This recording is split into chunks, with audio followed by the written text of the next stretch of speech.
ನನ್ನ ಬಗ್ಗೆ ಹೇಳ್ತಾವ್ರೆ. ಅವ್ರದೇ 14ನೇ ವರ್ಷದ ನೆನಪಿನ ಇದರಲ್ಲಿ ಈ ಕಾರ್ಯಕ್ರಮ ನಡೀತಾ ಇರೋದು.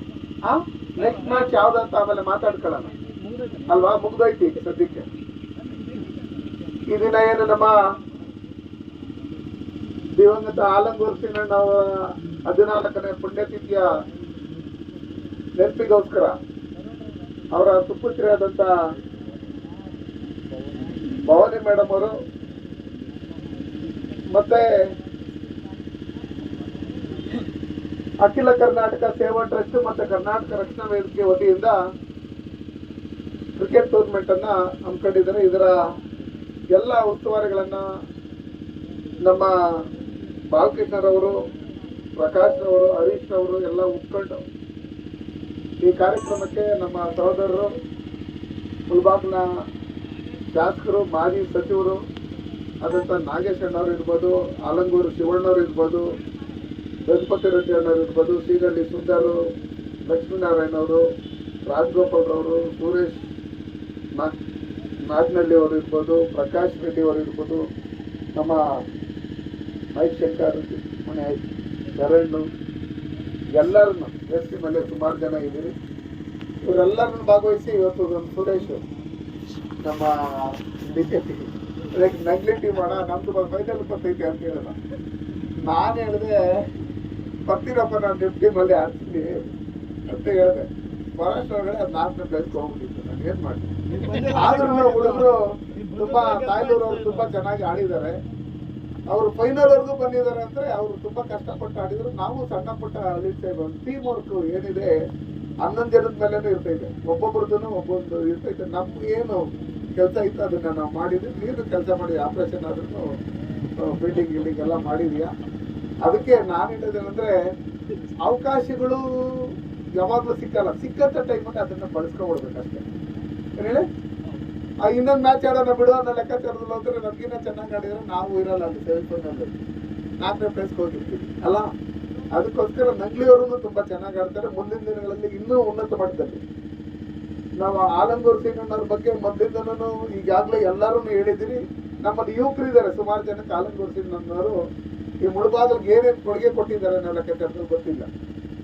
ಅವಕಾಶಗಳು ಸಿಕ್ಕಿದಾಗ 2 ಸಲ MLA ಆಗಿದ್ದಂಥ ಸಂದರ್ಭದಲ್ಲಿ, ತೋಟಗಾರಿಕಾ ಸಚಿವರು ಮತ್ತೆ ಪೌರಾಡಳಿತ ಸಚಿವರಾಗಿದ್ದಂಥ ಸಂದರ್ಭದಲ್ಲಿ ಅವರು ನಮ್ಮ ಮುಳಬಾಗಿಲಿಗೆ ಏನೇನು ಬೇಕು ಅಂತ ಲಿಸ್ಟ್ ಮಾಡಿಕೊಂಡು ಇವತ್ತು ಅಂಬೇಡ್ಕರ್ ಪ್ರತಿಮೆ ಇರ್ಬೋದು, ಅಂಬೇಡ್ಕರ್ ಭವನ ಇರ್ಬೋದು, ರೈತರ ಸಾಗುವಳಿ ಚೀಟಿಗಳು ಕೊಟ್ಟಿರ್ಬೋದು, ನೇತಾಜಿ ಕ್ರೀಡಾಂಗಣ ಅಭಿವೃದ್ಧಿ ಮಾಡಿರ್ತಕ್ಕಂಥದ್ದು, DVG ಕನ್ನಡ ಭವನನ್ನ ನಿರ್ಮಾಣ ಮಾಡಿರ್ತಕ್ಕಂಥದ್ದು, ಎಲ್ಲಾ ವರ್ಗ ಸಮುದಾಯ ಭವನಗಳನ್ನ ಕಟ್ಟಿರ್ತಕ್ಕಂಥದ್ದು ಇರ್ಬೋದು, ಟೊಮೊಟೊಗೆ ಬೆಂಬಲ ಬೆಲೆ ಕೊಟ್ಟಿರ್ತಕ್ಕಂಥದ್ದು ಇರ್ಬೋದು, ಶಾಲಾ ಕಾಲೇಜುಗಳ ನಿರ್ಮಾಣ ಇರ್ಬೋದು, ಗ್ರಾಮೀಣ ಪ್ರದೇಶಗಳಲ್ಲಿ 12 ಪ್ರೌಢಶಾಲೆ ಇರ್ಬೋದು, ಗ್ರಾಮೀಣ ಪ್ರದೇಶಗಳಲ್ಲಿ ವಿದ್ಯುತ್ ಅಂದ್ರೆ ಪವರ್ ಸ್ಟೇಷನ್ಗಳನ್ನ, ಸಬ್ ಸ್ಟೇಷನ್ಗಳನ್ನ ಮಾಡಿರ್ತಕ್ಕಂಥದ್ದು ಇರ್ಬೋದು, ಮಿನಿ ವಿಧಾನಸೌಧ ಕಟ್ಟಿರ್ಬೋದು, PWD ಕಟ್ಟಡ ಇರ್ಬೋದು, ನಗರಸಭೆ ಕಟ್ಟಡ ಇರ್ಬೋದು, ಆಸ್ಪತ್ರೆ, ಸಮೂಹ ಕೇಂದ್ರಗಳು.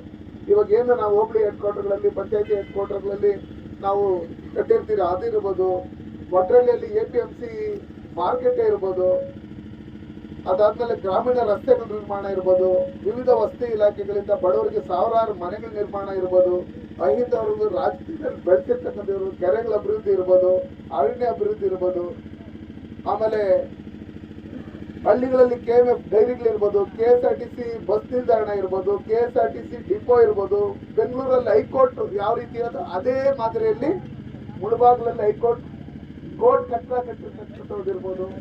ಇದನ್ನೆಲ್ಲ ಆಲಂಗೂರು ಸೀನಣ್ಣವರು ಅವ್ರ ಕಾಲದಲ್ಲೂ ಪ್ರಯತ್ನ ಪಟ್ಟು ಎಲ್ಲ ಕೆಲಸಗಳನ್ನ ಮಾಡಿ ಇವತ್ತು ಜನರ ಮನಸ್ಸಲ್ಲಿ ಉಳ್ಕೊಳ್ಳೋಂಥ ರೀತಿಯಲ್ಲಿ ಕೆಲಸ ಮಾಡಿದ್ದಾರೆ. ಹಾಗಾಗಿ ನಾನು ಹೇಳೋದಿಷ್ಟೇ, ಮನುಷ್ಯನ ಜೀವನ ನೀರ್ ಮೇಲೆ ಗುಳ್ಳೆ ಇದ್ದಂಗೆ. ಎಷ್ಟು ದಿನ ಇರ್ತಾನೆ ಗೊತ್ತಿಲ್ಲ.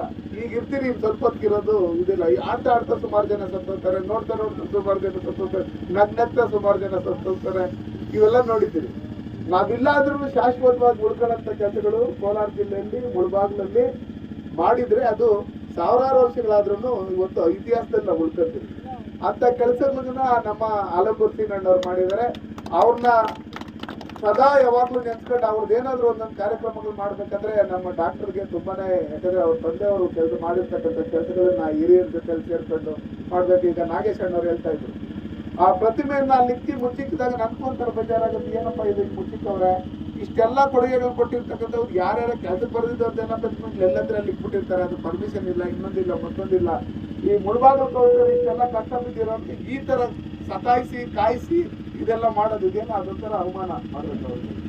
ಅದಕ್ಕೋಸ್ಕರ ಅದಕ್ಕೆ ಒತ್ತು ಕೊಟ್ಟು ನಾಗೇಶ್ ಅಣ್ಣವರು ಅದನ್ನ ಪರ್ಚೇಸ್ ಮಾಡಿ ನಮ್ಮ ಒಕ್ಕಲಿಗರ ಸಂಘಕ್ಕೆ ಕೊಟ್ಟು ಮತ್ತೆ ಅಲ್ಲಿ ಪ್ರತಿಮೆನ ಅನಾವರಣ ಮಾಡಿದ್ರಲ್ಲ, ಅದು ನಿಜಕ್ಕೂ ಅಲಂಕರಿಸಿ ಅಣ್ಣವರು ನಿಮಗೆ ಇನ್ನೂ ಒಳ್ಳೇದು ಮಾಡಿ ಬರೋಂಥ ದಿನಗಳಲ್ಲಿ ಮತ್ತೆ MLA ಆದ್ರೆ ಅಲ್ಲಿ ಮಹದೇವಪುರಕ್ಕಿಂತ ನಿಮ್ಗೆ ಮುಳುಬಾಗಿಲಲ್ಲೇ ಜಾಸ್ತಿ ಜನ ಇರೋದು, ಬೆಂಬಲಿಗರು ಇನ್ನೊಂದು ಮತ್ತೊಂದೆಲ್ಲ. ಅದಕ್ಕಿಂತ ಜಾಸ್ತಿ ಇಲ್ಲೇ ನೀವು ಹೆಚ್ಚಿಗೆ ಲೀಡರ್ ಜೊತೆ ಸೇರ್ಕೊಂಡು ಕೆಲಸನೂ ಮಾಡಿರೋದು. ಅದಕ್ಕೋಸ್ಕರ ನಾನು ಹೇಳೋದೇನಂದ್ರೆ, ಒಂದ್ಸಲಿ ಒಂದ್ ಜಾಗದಲ್ಲಿ ಕುತ್ಕೊಂಡಿದ್ದಾದ್ಮೇಲೆ ಇನ್ನೊಂದು ಜಾಗದಲ್ಲಿ ಹೋಗ್ತೀರಿ ಅಂದ್ರೆ ಜನ ಅಲ್ಲಿ ಇದ್ದಾಗಲ್ಲ. ಯಾಕಂದ್ರೆ ಅಧಿಕಾರ ಇದ್ದು ಮಂತ್ರಿ ಇದ್ದು ಕೆಲಸ ಮಾಡಿದ್ರು, ಅವಕಾಶಗಳು ಹೆಂಗ್ ಬೇಕಾದ್ರೂ ಬರ್ತೈತೆ. ಅದಕ್ಕೋಸ್ಕರ ಇಲ್ಲಿ ಎಲ್ಲಾ ಪಕ್ಷದವ್ರನ್ನು ಸೇರ್ಕೊಂಡು ಆಲಂಗೂರ್ ಶಿಷ್ಯರೇ, ಆಲಂಗೂರ್ ಶ್ರೀರಣ್ಣವರು ಅಭಿಮಾನಿಗಳೇ. ನಾನು ಅವರು ಪೌರಾಡಳಿತ ಸಚಿವರಾಗಿದ್ದಾಗ ರವೀಂದ್ರ ಕಲಾಕ್ಷೇತ್ರದಲ್ಲಿ ಒಂದು ಕೆಂಪೇಗೌಡರದ್ದು ಒಂದು ಕಾರ್ಯಕ್ರಮ ನಡೆದಾಗ ನನ್ನನ್ನು ಆಯ್ಕೆ ಮಾಡ್ಕೊಂಡಿದ್ರು. ಕೆಂಪೇಗೌಡ ಪ್ರಶಸ್ತಿ ಕೊಟ್ಟಿರ್ತಕ್ಕಂಥದ್ದು ನಮ್ಮ ಆಲಂಗೂರು ಶ್ರೀರಣ್ಣವ್ರೆ. ನಾನು ರಾಜಗೋಪಾಲ್ ಅವ್ರು ಬಂದಾಗ ನಮ್ಮ ಮನೆಯಲ್ಲಿ ಫೋಟೋ ಇತ್ತು, ಅವ್ರು ನಮಗೆ ಕೆಂಪೇಗೌಡ ಪ್ರಶಸ್ತಿ ಕೊಟ್ಟಿದ್ದು. ಅದು ಸುಮಾರು ಒಂದು 20 ವರ್ಷ ಆಗಿರ್ಬೋದು. ಅವಾಗ ನಾನು ನೋಡಪ್ಪ ಆಲಂಗೂರು ಶ್ರೀರಣ್ಣವ್ರು ನನ್ನ ಗೌರ್ಮೆಂಟ್ ಬ್ಯಾನರ್ ಅಲ್ಲೂ ಹಾಕಿದ್ರಿ. ಅದಕ್ಕೋಸ್ಕರ ಇಲ್ಲಿರ್ತಕ್ಕಂಥ ಯುವಕರು ಸುಮಾರು ಜನ ಇದ್ದೀರಿ, ಇವತ್ತು ಆಡ್ತೀರಿ, ಅದಾದ್ಮೇಲೆ ಮನೆಗೆ ಹೋಗ್ತೀರಿ, ಎಲ್ಲ ಆಗ್ತೀರಿ. ನಿಮ್ಮಲ್ಲೂ ಯೋಚನೆ ಮಾಡ್ಬೇಕು, ನಾನು ಡಿಸ್ಟಿಕ್ ಲೆವೆಲಲ್ಲಿ ಆಡಬೇಕು, ಸ್ಟೇಟ್ ಲೆವೆಲಲ್ಲಿ ಆಡಬೇಕು. ಸ್ಟೇಟ್ ಲೆವೆಲ್ ಆಡ್ಬೇಕಂದ್ರೆ ಏನು ಮಾಡಬೇಕು ಅನ್ನೋ ಲೆಕ್ಕಾಚಾರ ಆಡ್ಬಿಟ್ಟು ಸುಮ್ಮನೆ ಹೋಗೋದಲ್ಲ. ಈ ಕ್ರೀಡಾಪಟುಗಳು ಯಾರಿದ್ದಾರೆ, ಇವ್ರು ಯಾರು ಚೆನ್ನಾಗಿ ಆಡ್ತಾರೋ ಅವ್ರಿಗೆ ಪ್ರೋತ್ಸಾಹ ಕೊಟ್ಟು ಅವ್ರನ್ನ ಮುಂದೆ ತಗೊಂಡು ಹೋಗುವಂಥ ಕೆಲಸಗಳನ್ನ ನಾವು ರಾಜಕಾರಣಿಗಳು ಮಾಡಬೇಕು. ಚುನಾವಣೆ ಬಂದಾಗ ರಾಜಕಾರಣ ಮಾಡೋಣ. ಪ್ರತಿಯೊಂದು ಯುವಕರು ಕ್ರೀಡೆನ ಅವರು ಯಾವ್ದಾದ್ರು ಒಂದು ಕ್ರೀಡೆನ ಅವರು ಇದರಲ್ಲಿ ಇಟ್ಕೋಬೇಕು. ನಾನು ಹೋದ ತಕ್ಷಣ ಏನು ಇವ್ರು ಆಡ್ಬಿಡ್ತಾರ 50 ವರ್ಷ ಇವ್ರಿಗೆ ಅಂತ ಏನೋ ಅದು ತಗ್ಗೇದಲ್ಲಿ ಅದೊಂದು ಫಸ್ಟ್ ನನಗೆ ಹೇಳಿದ್ದೀನಿ ನಾನು. ಅರ್ಥ ಆಯ್ತಾರೆ. ಪ್ರತಿಯೊಂದ್ರಲ್ಲೂ ಮಕ್ಕಳಿಗೆ ಒಂದು ಕ್ರೀಡೆ ಅನ್ನೋದು ಅವ್ರ ಮೈಂಡಲ್ಲಿ ಫಿಕ್ಸ್ ಆಗ್ಬಿಟ್ರೆ ದುಶ್ಚಟಗಳಿಗೆ ಬಲಿ ಆಗಲ್ಲ ಅವರು. ಹೇಳಿ, ಬೇರೆ ಬೇರೆ ಕಡೆ ಮನ್ಸು ಹೋಗಲ್ಲ. ಒಂದು ವಾಲಿಬಾಲ್, ಒಂದು ಫುಟ್ಬಾಲ್, ಒಂದು ಕ್ರಿಕೆಟ್, ಒಂದು ಕಬಡ್ಡಿ, ಇನ್ನೊಂದು ಒಂದು ಬ್ಯಾಡ್ಮಿಂಟನ್, ಈ ಆಟಗಳು ಆಡ್ಕೊಂಡಿದ್ರೆ ಬೇರೆ ಕಡೆ ಹೋಗಲ್ಲ. ಅದಿಲ್ಲ ಅನ್ನೋ ಲೆಕ್ಕಾಚಾರದಲ್ಲಿ ಬಂದಾಗ ಬೇರೆ ಕಡೆ ಹೋಗ್ತದೆ. ಅಲ್ಲಿ ಯಾರೋ ಗಾಂಜಾ ಕೊಡ್ತಾನೆ, ಅಲ್ಲಿ ಯಾರೋ ಸಿಗರೇಟ್ ಕೊಡ್ತಾನೆ, ಅಲ್ಲಿ ಯಾರೋ ಕೋಳಿ ಕೊಯ್ತಾನೆ, ಅಲ್ಲಿ ಯಾರೋ ಕೋಳಿ ಕೊಯ್ತಾನೆ, ಅವ್ರಿಗೆ ಸಾರಾಯಿ ಕೊಡ್ತಾನೆ. ಇವೆಲ್ಲ ಕೊಟ್ಟು ಅದಕ್ಕೆ ದಾಸರ ಆಗುತ್ತಾರೆ ಅವರು. ಅದಕ್ಕೋಸ್ಕರ ನಮ್ಮ ದೇಶದಲ್ಲಿ ಯುವಕರೇ 3% ಇರ್ತಕ್ಕಂಥವ್ರು. ಚೈನಾಗೆ ಹೋಲಿಸಿದಾಗ ಚೈನಲ್ಲಿ 3% ಮುದುಕರವ್ರೆ, ನಮ್ಮ ಇಂಡಿಯಲ್ಲಿ 3% ಯುವಕರು ಇದ್ದಾರೆ. ಅದಕ್ಕೋಸ್ಕರ ಯುವಕರು ದುಶ್ಚಟಗಳಿಗೆ ಬಲಿ ಆಗದೆ ಕ್ರೀಡೆಯಲ್ಲಿ ನಮ್ಮ ಪ್ರತಿಭೆಗಳನ್ನ ಪ್ರದರ್ಶನ ಮಾಡಬೇಕು. ಈ ದೇಶದಲ್ಲಿ ನಡೆಯುವಂಥ ಕ್ರೀಡೆಗಳಲ್ಲಿ ಒಲಿಂಪಿಕ್ ಇರ್ಬೋದು, ಬೇರೆ ಬೇರೆ ನ್ಯಾಷನಲ್ ಅಂತಾರಾಷ್ಟ್ರೀಯ ಮಟ್ಟದಲ್ಲಿ ನಡೆಯುವಂಥ ಕ್ರೀಡಾ ಇದರಲ್ಲಿ ನಮ್ಮ ಕೋಲಾರ ಜಿಲ್ಲೆಯಲ್ಲೂ ಅದರಲ್ಲೂ ನಮ್ಮ ಮುಳಬಾಗಿಲಲ್ಲೂ ಒಳ್ಳೆ ಪ್ರಶಸ್ತಿಯನ್ನ ಪಡ್ಕೊಬೇಕು. ಆ ನಿಟ್ಟಿನಲ್ಲಿ ಒಂದು ಪ್ಯಾರಾ ಒಲಿಂಪಿಕ್ ಕೈ ಕಾಲಿಲ್ದಿದ್ದವರೆಲ್ಲ ನಮ್ಮ ಕೋಲಾರ ಜಿಲ್ಲೆಯವರು ಸುಮಾರು ಜನ ಹೋಗಿ ಗೋಲ್ಡ್ ಮೆಡಲ್ಗಳನ್ನು ತಗೊಂಡಿರೋದು ನೋಡಿ. ನಮ್ಮ ಕೈ ಕಾಲೆಲ್ಲ ಚೆನ್ನಾಗೈತೆ. ಹಂಗಿರ್ತಕ್ಕಂಥ ಸಂದರ್ಭದಲ್ಲಿ ನಾವು ಕ್ರೀಡೆಯನ್ನ ಮೈಗೂಡಿಸ್ಕೊಂಡು ನಮ್ಮ ಮಕ್ಕಳಿಗೂ ದೇಶದ ಬಗ್ಗೆ, ಕ್ರೀಡೆ ಬಗ್ಗೆ, ಮತ್ತೆ ನಮ್ಮ ಮುಳಬಾಗಿಲು ಹಿಸ್ಟ್ರಿ ಬಗ್ಗೆ, ಮುಳಬಾಗಿಲಿಗೆ ಯಾರ್ಯಾರು ಏನೇನು ಮಾಡಿದ್ರು ಅಂತೇಳಿ ತಿಳ್ಕೊಳ್ಳೋದ್ರ ಮುಖಾಂತರ ಶಾಶ್ವತವಾಗಿ ಜನಗಳ ಮನಸ್ಸಲ್ಲಿ ಇರೋಂಥ ರೀತಿಯಲ್ಲಿ ನಾವೆಲ್ಲರೂ ನೋಡಿ ನಡ್ಕೊಬೇಕು. ಮುಂದಿನ ದಿನಗಳಲ್ಲಿ 15ನೇ ವರ್ಷದಲ್ಲಿ ನಾನು ಒಂದು ಒಳ್ಳೆ ಕೊಡುಗೆ ಕೊಡ್ತೀನಿ. ಅದು ಸೀಕ್ರೆಟು, ಸರ್ಪ್ರೈಸ್ ಅಂತ ಹೇಳಿ ನಾಗೇಶ್ ಅಣ್ಣ ಅವ್ರು ಹೇಳವ್ರೆ. ನಾವು ನಿಮ್ಮ ಜೊತೆಲಿ ಇರ್ತೀರಿ. ಏನು ಯಾವುದೇ ಕಾರಣಕ್ಕೂ ಆಲಂಗೂರು ಶ್ರೀರಣ್ಣವ್ರು ಅಂದರೆ ಡಾಕ್ಟರ್ ಹೇಳಿದ್ರೆ, ಶಿವಣ್ಣವ್ರು ಹೇಳಿದ್ರೆ, ರಾಜಗೋಪಾಲ್ ಅಣ್ಣವ್ರು ಹೇಳಿದ್ರೆ, ನಮ್ಮ ಮುಖಂಡರುಗಳೆಲ್ಲರೂ ಹೇಳಿದ್ರೆ ನಾವು ಸದಾ ನಿಮ್ಮ ಜೊತೆಲಿ ಇರ್ತೀರಿ. ಎಲ್ಲ ಯುವಕರು ದುಶ್ಚಟಗಳಿಗೆ ಬಲಿ ಆಗದೆ ಬೇರೆ ಬೇರೆ ಇದಕ್ಕೆ ಹೋಗದೆ ನಮ್ಮನ್ನ ಡೈರೆಕ್ಟಾಗಿ ಹೊಡಿಯೋಕ್ಕಾಗಲ್ಲ. ಶತ್ರುಗಳ ಕೈದಲ್ಲಿ ನಮ್ಮನ್ನ ಇಂಡೈರೆಕ್ಟಾಗಿ ಯಾವ ಥರ ಹೊಡಿತಾರೆ, ದುಶ್ಚಟಗಳಿಗೆ ಗಾಂಜಾ, ಇನ್ನೊಂದು ಮತ್ತೊಂದು, ಅದು ಇದು ಎಲ್ಲ ಗಸ್ತಿಗಳನ್ನ ಮಾಡಿ ನಾವು ಮುದುಕರು ಸಾಯ್ತಾ ಇಲ್ಲ. ಈ ನಡುವೆ ಯಾವ ಲೈಟ್ ಕಂಪ್ಗಳಲ್ಲಿ ನೋಡಿದ್ರು ಹುಡುಗರದೇ ಫೋಟೋಗಳಿರ್ತದೆ ಸತ್ತೋಗಿರೋರು.